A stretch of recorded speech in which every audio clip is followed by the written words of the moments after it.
નમસ્કાર દર્શક મિત્રો, સાવરકુંડલાની રફતારમાં આપનું સ્વાગત છે। ભાવનગર જિલ્લાના મહુવા શહેરમાંથી એક ખૂબ જ મોટા સમાચાર મળી રહ્યા છે કે મહુવા કોળી સેનાના પ્રમુખ તેમજ પત્ની અને તેમના પુત્ર ઉપર હિચકારો હુમલાનો બનાવ સામે આવ્યો છે। મહુવાના જનતા પ્લોટ વિસ્તારની અંદર સામાન્ય ક્રિકેટ રમવાની બાબતમાં થયેલી માથાકૂટે આજે મોટું સ્વરૂપ ધારણ કર્યું હતું।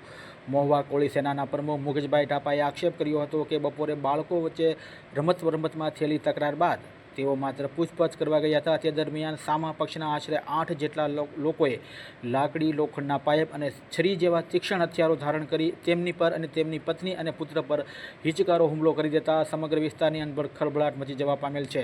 આ હુમલામાં મુકેશભાઈ અને તેમના પત્ની, જેમને માથામાં ગંભીર ઈજા થઈ છે, તેઓને સારવાર અર્થે હોસ્પિટલમાં ખસેડવામાં આવેલ છે। ત્યારે મહુવા શહેરની અંદર અવારનવાર આવા હુમલાઓ અને મારામારીના અસંખ્ય બનાવો બનતા હોય ત્યારે મહુવા શહેરની કાયદો અને વ્યવસ્થાની પરિસ્થિતિઓ અંગે પણ હવે ચિંતાજનક સમાચારો મળી રહ્યા છે।